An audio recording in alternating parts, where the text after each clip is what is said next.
Pessoal, como é que vocês estão? Dando continuidade às nossas aulas de psiquiatria, hoje eu trouxe um assunto bastante interessante, que é o seguinte: como é que o médico faz o diagnóstico em psiquiatria?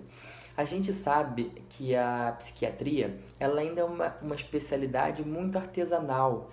Você tem que ter, o médico ele tem que ser capacitado para conseguir, através da subjetividade do paciente, entender o que aquele paciente está tentando dizer, né? O que ele está tentando expressar, aquilo que ele sente. Muitas vezes isso vem através de palavras, através de gestos e através de comportamentos. Então você tem que ter uma interação boa entre o médico e o paciente para que você consiga fazer um diagnóstico psiquiátrico mais preciso possível. A gente utiliza exames complementares em psiquiatria? Sim, de fato a gente utiliza, mas não para fazer um diagnóstico. Por quê? Porque esses exames, eles ainda são insuficientes para o diagnóstico. A gente sabe que existem sim alterações estruturais no cérebro dos pacientes com transtorno mental, alterações neuroquímicas, então a gente tem exames que conseguem ver essas alterações, tomografias, exames funcionais, mas essas alterações ainda não são específicas o suficiente para que a gente consiga fazer um diagnóstico baseado em exames. Na verdade, na psiquiatria, o exame ele entra como uma forma de excluir outras condições clínicas que cursam com sintomas psiquiátricos e também para fazer diagnóstico diferencial. Por exemplo, em pacientes que estão deprimidos, a gente deve pedir um hemograma completo para avaliar função tireoidiana, porque a gente sabe que o hipotireoidismo, por exemplo, uma tireoide que está funcionando pouco, cursa com sintomas depressivos, é uma causa clínica de depressão. Então, assim, a gente vai de acordo com a história desse paciente e solicitar exames complementares como para excluir outras doenças clínicas que podem estar cursando com sintomas psiquiátricos. Mas para o diagnóstico propriamente dito, a interação entre o médico e o paciente, a coisa artesanal construída, ainda é a principal forma de conseguir dar um diagnóstico de um transtorno psiquiátrico. Bom, a gente começa a nossa entrevista através da anamnese, né? Que é você colher a história do paciente. A anamnese ela funciona como se fosse um filme, né? A gente vai colher a história do paciente desde lá do seu nascimento até chegar ao sintoma, à doença que ele está apresentando neste momento. Então a gente passa pela identificação, quem é esse paciente, o sexo, né? A religião é muito importante, colher o estado civil, porque tudo isso vai estar implicado de certa forma, ajudar a gente a fazer esse diagnóstico.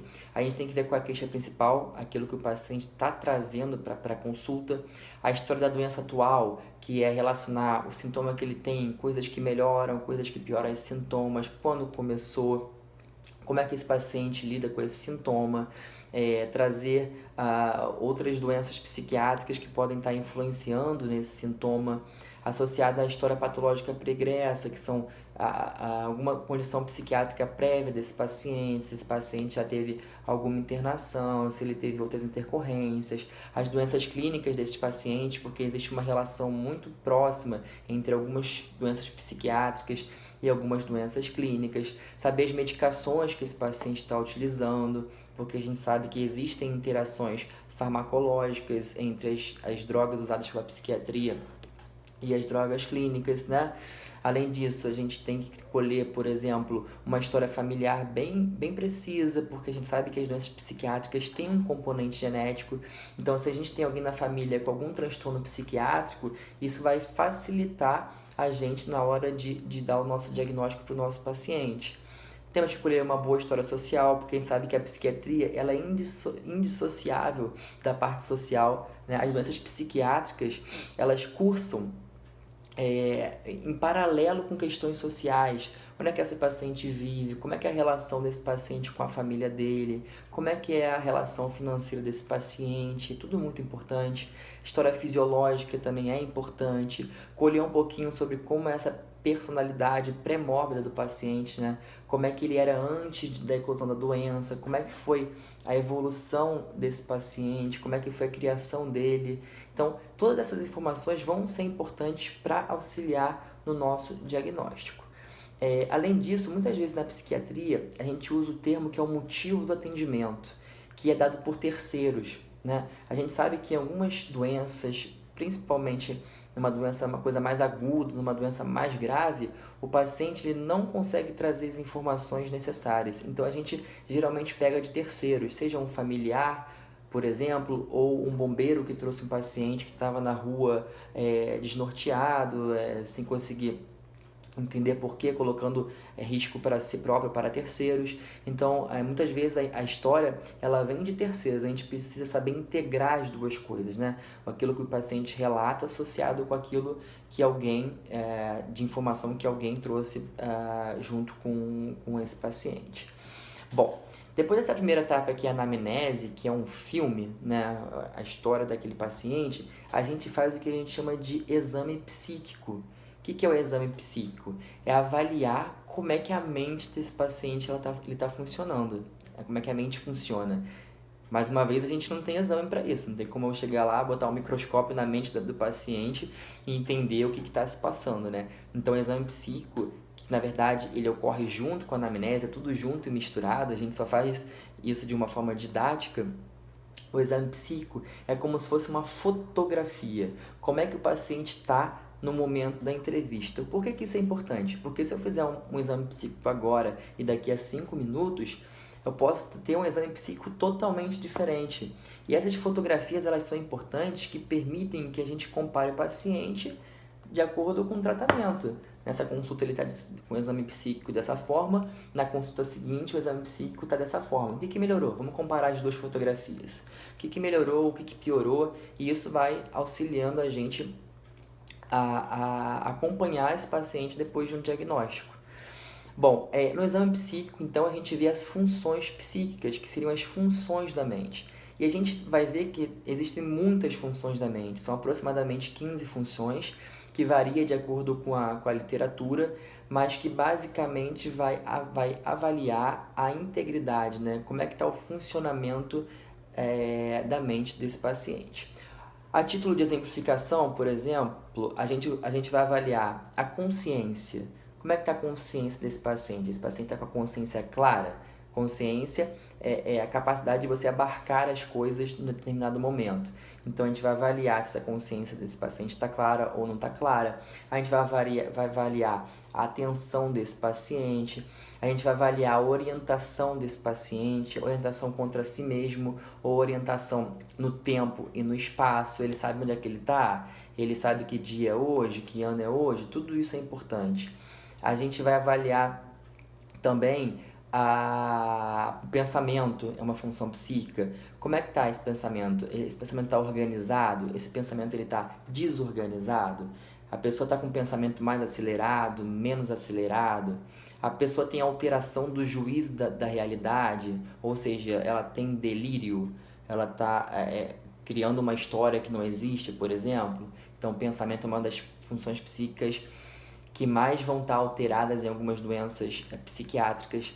A gente avalia o que a gente chama de senso-percepção. Senso-percepção é tudo aquilo que a gente abarca de informação através dos órgãos dos sentidos. Então, por exemplo, quando a senso-percepção está alterada, um tipo de alteração são as alucinações, que é a percepção de um objeto que não existe. Então, o paciente está ouvindo uma voz que não existe ou está vendo uma coisa que não existe. Algumas doenças psiquiátricas cursam muito com alteração de senso-percepção.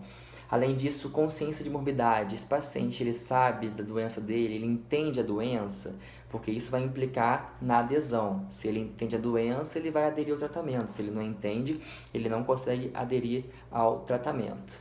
A inteligência é uma coisa importante de ser avaliada, porque algumas doenças cursam, né, com uma inteligência deficitária.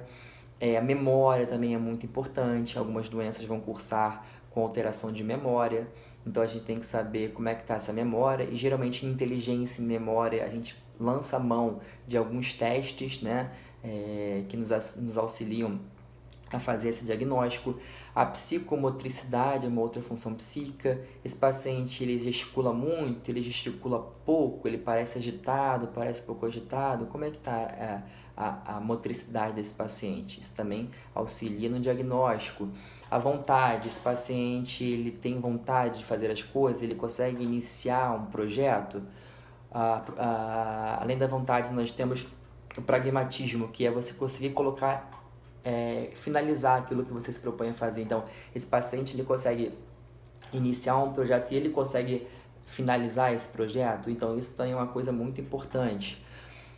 Uma outra função psíquica, por exemplo, é o humor. Como é que está o humor desse paciente? Esse paciente chora muito o tempo todo durante a entrevista, então ele está com um humor deprimido, ou então esse paciente está com um humor exaltado, está muito irritado. Então, assim, essas são algumas funções psíquicas que a gente avalia durante a anamnese, e esse é o exame psíquico, né? Lembrando que é uma fotografia, como é que o paciente está naquele momento. E aí é como se fosse um quebra-cabeça. Eu vou pegar as informações que eu colhi na anamnese, junto com as informações do exame psíquico, e eu vou chegar a um primeiro diagnóstico, que a gente chama de diagnóstico sindrômico, tá?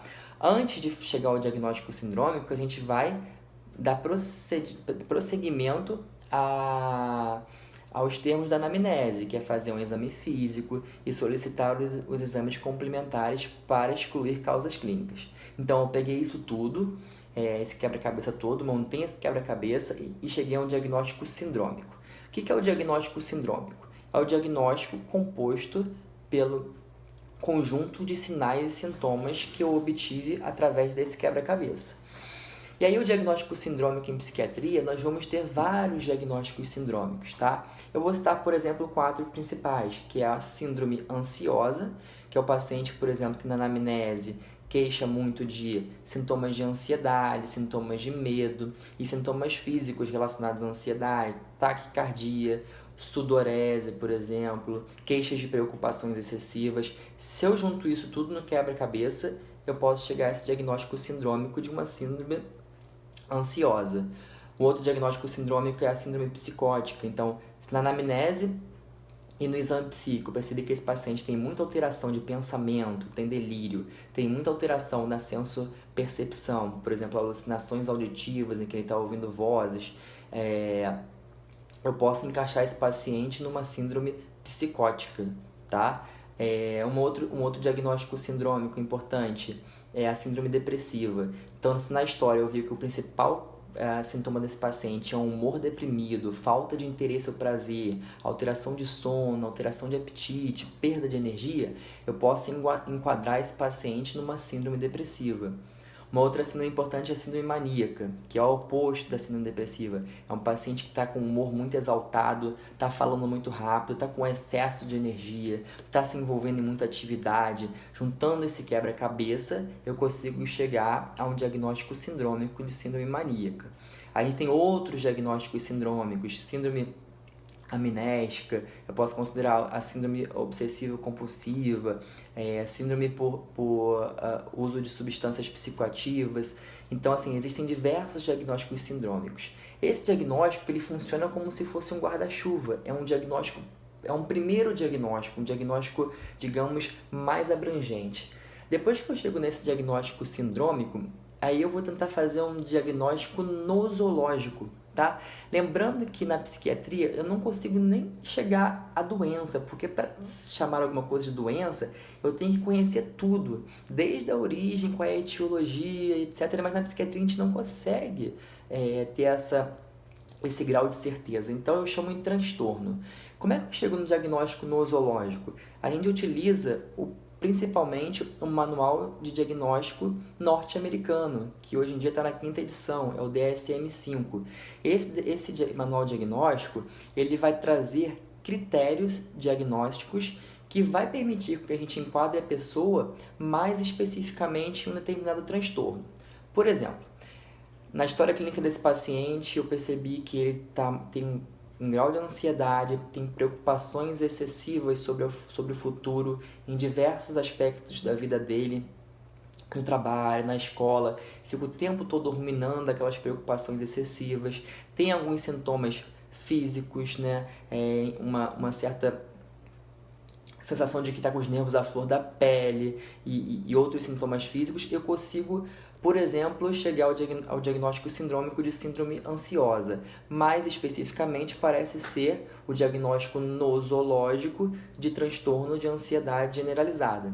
Agora, se esse paciente, por exemplo, ele tem queixas de ataques de pânico, ele, por exemplo, está no meio dirigindo o veículo dele, e de repente ele começa a ter palpitação, sudorese, sensação de morte iminente, sensação de que vai ficar louco e se preocupa o tempo todo com novos ataques de pânico, eu consigo enquadrar esse paciente num transtorno de pânico. Então ele é uma síndrome ansiosa primeiro, mas mais especificamente o transtorno de pânico. Qual é a importância da gente dar o diagnóstico nosológico? É que permite que a gente seja um pouco mais específico do que só um diagnóstico sindrômico, porque a ansiedade ela não é igual em todo mundo. E é por isso que existem vários diagnósticos dentro desse guarda-chuva. Diagnóstico sindrômico, síndrome ansiosa. Diagnósticos nosológicos, TAG, transtorno de ansiedade generalizada, transtorno do pânico, fobia específica, fobia social e etc. Vamos pegar um outro guarda-chuva, uma síndrome psicótica. Eu cheguei na anamnese e no exame psíquico a conclusão de que esse paciente tem muita alteração de senso-percepção e alteração de pensamento, alteração da consciência de morbidade, alteração da consciência do eu. Então eu cheguei que esse paciente ele tem uma síndrome psicótica. E dentro dessa síndrome psicótica eu vou ver o tempo de duração da doença, como é que essa doença inicia, se esse paciente tem uma história familiar, etc. E dentro desse guarda-chuva de síndrome psicótica, eu posso, por exemplo, chegar à conclusão de que é uma esquizofrenia, que é uma perna desse guarda-chuva. Agora, eu posso chegar à conclusão, por exemplo, que esse paciente tem muito delírio, quase não tem alucinação, começou numa idade mais tardia, então esse paciente tem, por exemplo, um transtorno delirante persistente. É um outro suporte desse guarda-chuva. Dessa forma, a gente pode fazer também com uma síndrome depressiva, que eu posso chegar ao diagnóstico de uma síndrome depressiva, um transtorno depressivo maior, que é uma perna nesse guarda-chuva, ou numa síndrome maníaca, cuja perna no guarda-chuva seria, por exemplo, uma fase maníaca do transtorno bipolar. Então, eu queria que vocês entendessem que é assim que funciona na psiquiatria. A gente tem a anamnese, que é um filme. Associada à anamnese, a gente faz o exame psíquico, é uma fotografia desse filme no momento da entrevista.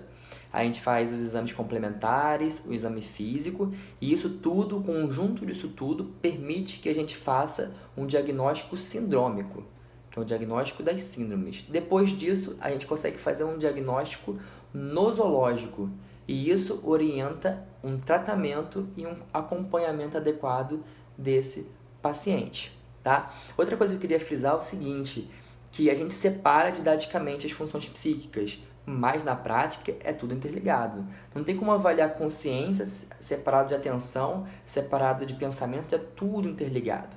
Essa divisão ela só é didática para permitir que a gente coloque no papel de forma mais precisa, mas o paciente é uma pessoa, e a pessoa tudo funciona ao mesmo tempo. Então, o médico ele tem que ter uma habilidade para conseguir captar todas essas informações ao mesmo tempo com o tempo conseguir tratar esses pacientes da forma mais adequada possível. Tá ok? Espero que isso tenha ajudado vocês a compreender um pouco mais sobre como a gente faz um diagnóstico em psiquiatria e a gente se vê num vídeo futuro. Até mais, galera!